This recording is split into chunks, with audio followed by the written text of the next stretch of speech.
what's up? Chisora Super Estrada here, and I just want to give a huge special shout out to the relay. Thank you so much for all of the continuous support, and thank you for all of the support during and after and before every single fight.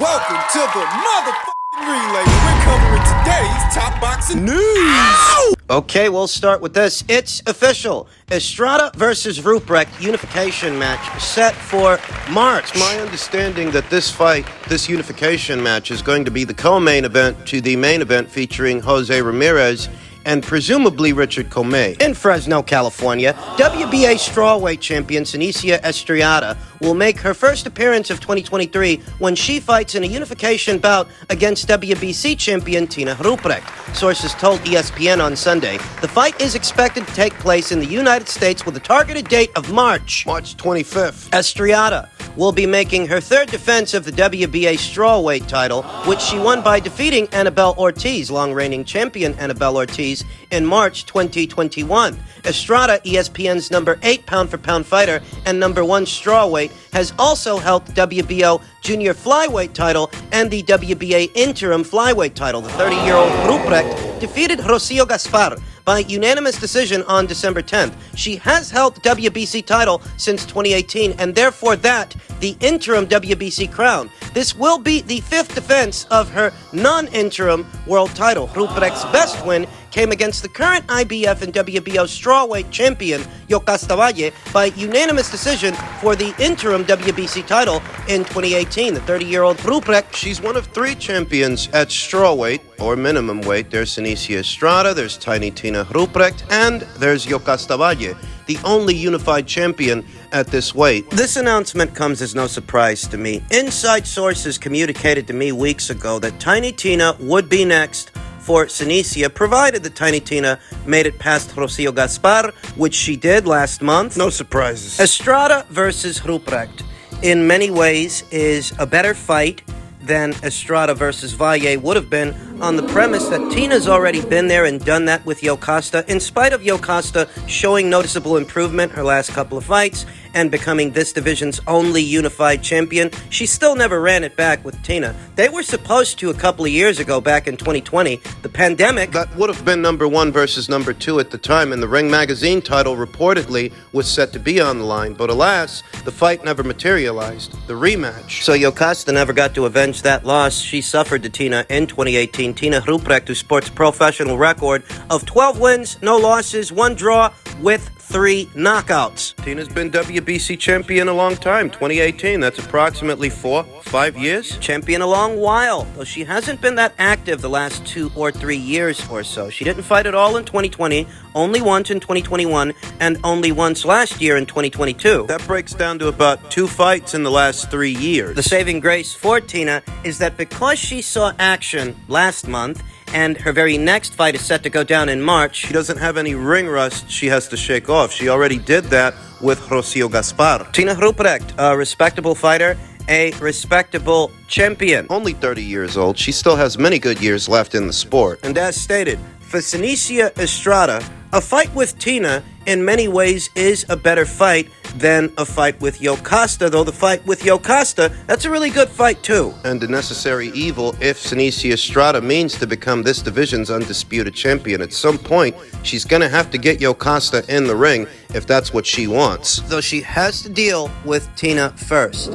How best to describe Tina Ruprecht? Bouncy, agile. It's one of her standout qualities, along with being defensively responsible. She's got a good set of legs. She's nimble. She can use the ring to get herself out of striking distance, mid-range to inside. She's fluid there as well. She's not limited to being an outside fighter. She can box from the outside or bang on the inside. Fast hands and fast feet. Tina Ruprecht is well-rounded. It's the best way to describe her. She's not as big a puncher as Chisora Estrada. Power and the edge in power would definitely have to go to Chisora, but Tina is quick. She does have speed of her own, and mobility. She's not a switch hitter like Chisora, but she does exhibit good shot selection and defensible punches, defensible shots. They're short, they're compact. Somewhat hard to counter. The way Tina is able to place her punches, plant those punches, and get under what's coming back at her, stay out of trouble, stay out of harm's way. Really good range of motion, athletic, quick. Good range of motion. This is a really well-rounded fighter. Good shot selection, too. The drawback for Tina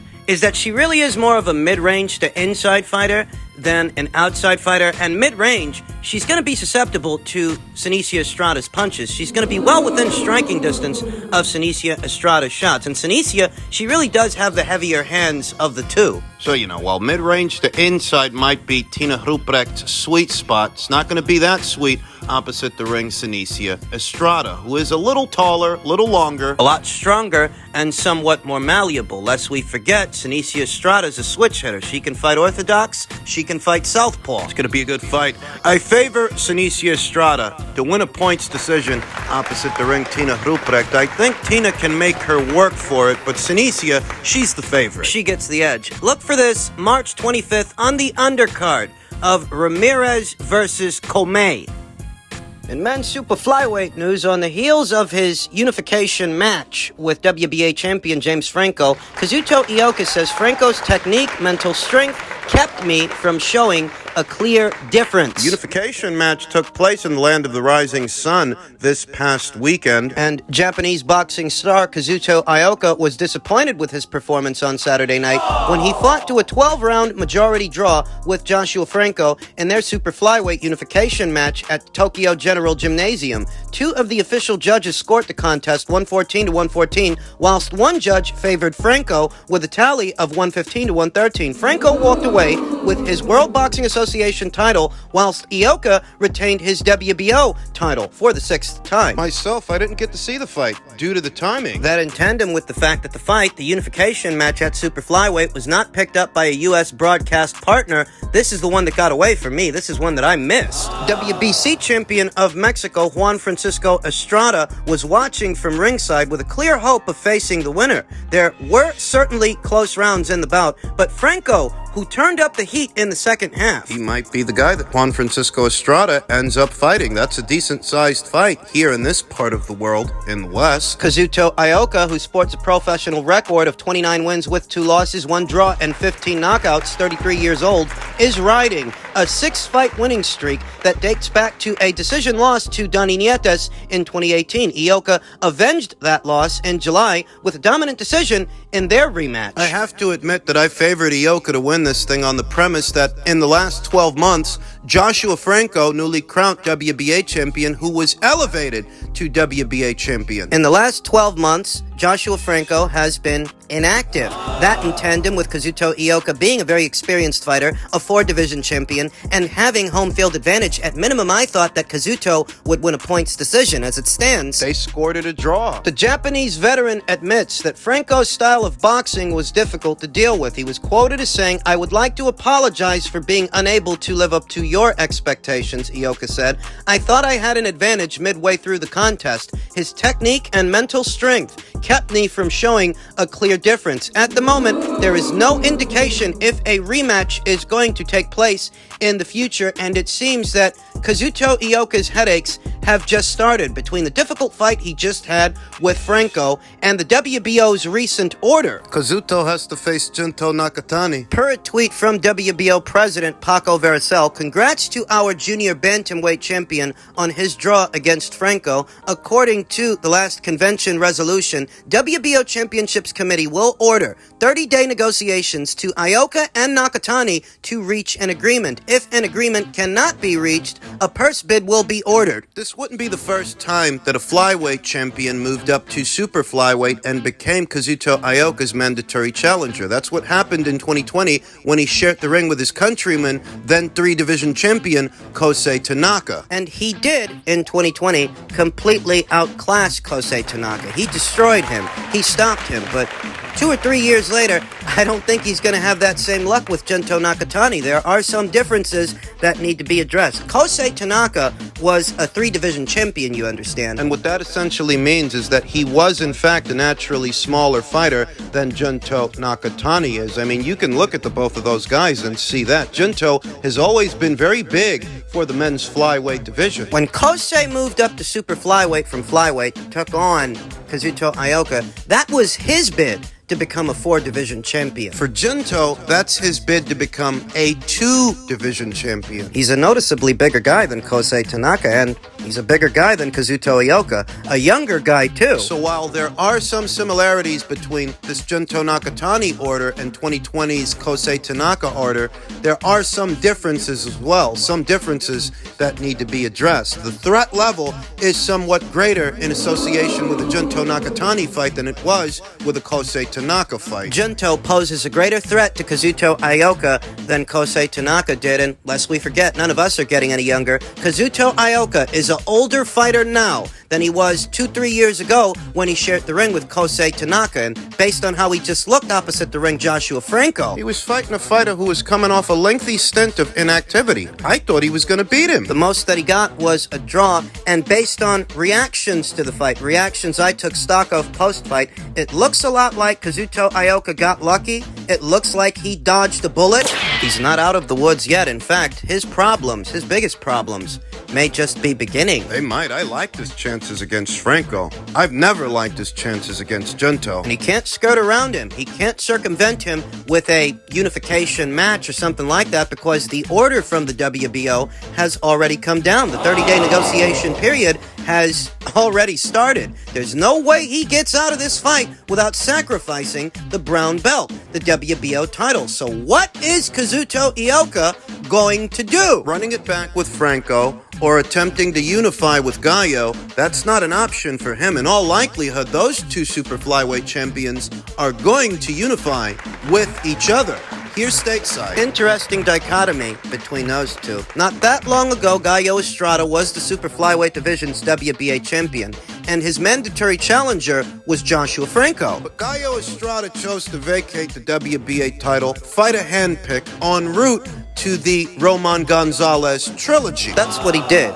And as luck would have it, kismet, if you will, they're going to end up fighting. It looks like they're going to end up fighting anyway, except this time it won't be challenger versus champion. It'll be champion versus champion to further legitimize Joshua Franco's reign as this division's WBA champion, if he can win. Because he didn't win the title from Gallo Estrada. He was elevated to that position after Gallo vacated it. Things are shaking, rattling, and rolling at both flyweight and super flyweight. There are a lot of moving parts anywhere at or around those weights. There is a lot going on, but at minimum, the takeaway from all of this is that Kazuto Ioka's problems have just begun. They've just started. He failed to unify the WBA and WBO titles opposite the ring Joshua Franco, and now he has Junto Nakatani to answer to. What's he gonna do?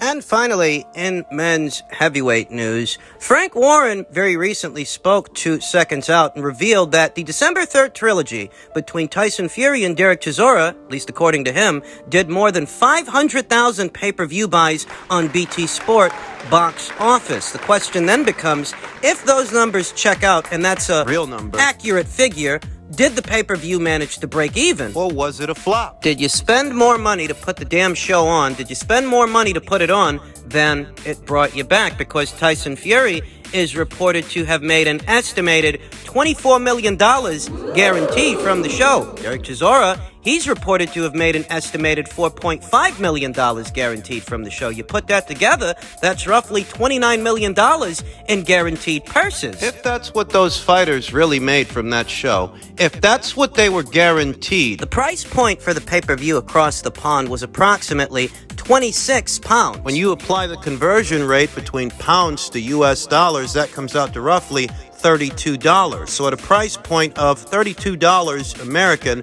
multiplied by an approximation of 500,000 pay-per-view buys, or just north of that, what does that get you? $16 million. $16 million. That's what that gets you. Well below $29 million. Tack on another, I don't know, maybe $8 to $9 million at the gate, if that. That rounds out to about $24 million, $24 million. Not 29. Don't forget that it's not like the fighters take all of that money home. They don't. Whatever comes in has to be distributed between the promoter, the fighter, the network that put the show on, the cable and satellite companies. I'll tell you what I think. If these numbers check out, and it's exactly the way that Frank Warren says it is, that the pay-per-view did just north of 500,000 pay-per-view buys, based on these figures, the pay-per-view didn't break even, irrespective of what Frank Warren wants to say. The math ain't mathin'. There's no way that Fury could have got $24 million and Derek got $4 million.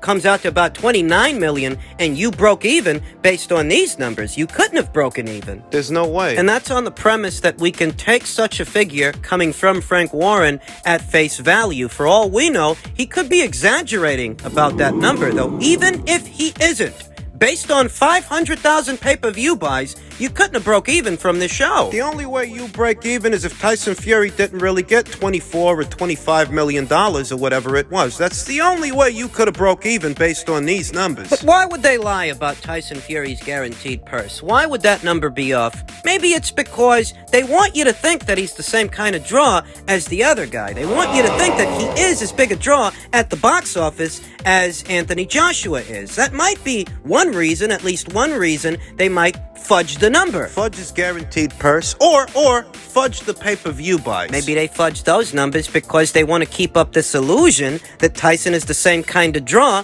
that Anthony Joshua is or was at the height of his popularity. But I told you in the build-up, I told you that while I think the fight could do a good gate, they could definitely sell some tickets for the show. It's at the box office they'd feel the pinch. People don't want to pay pay-per-view prices for a three-peat. People don't want to pay pay-per-view prices to see somebody like Tyson Fury fight somebody like Derek Chisora. You've got to get him a better dance partner if you want to sell pay-per-views. This service is almost as confirmation of what I already knew. Fury versus Chisora wasn't exactly a hot ticket. I mean, you can get people to show up. You know, Derek has fans, and Tyson Fury, he obviously has fans. You could do a decent gate with this thing, but it's at the box office where you're going to feel the pinch. It's at the box office where people are going to show you what they really think about that fight. And it's at the box office where you're hoping to generate the most revenue. The saving grace for old fish eyes Frank Warren, the silver lining is that, by all accounts, the Usyk fight is underway, and I think they'll do much better at the box office with that fight than this one because that fight has intrigue. This fight didn't. Nobody thought that Derek Chisora stood a chance against Tyson Fury, mostly because Tyson Fury beat him 2 times before, years later. Why would anybody pay pay-per-view prices to see that, to see a three-peat? And that's assuming that Frank isn't exaggerating about that 500,000 pay-per-view buys. He very well could be. It's a leverage thing. That's what it's all about. They want me and you to believe that Tyson Fury is on par with Anthony Joshua's drawing power, even though Anthony's not a champion anymore, and he's coming off of 2 consecutive losses, but he's still one of the most watched fighters out there. He's still one of the biggest draws. It's a pride thing, too. I don't think it sits well with Tyson Fury that Anthony can have as much drawing power as he does with 3 separate blemishes on his record. Well, as stated, based on these numbers, that fight flopped.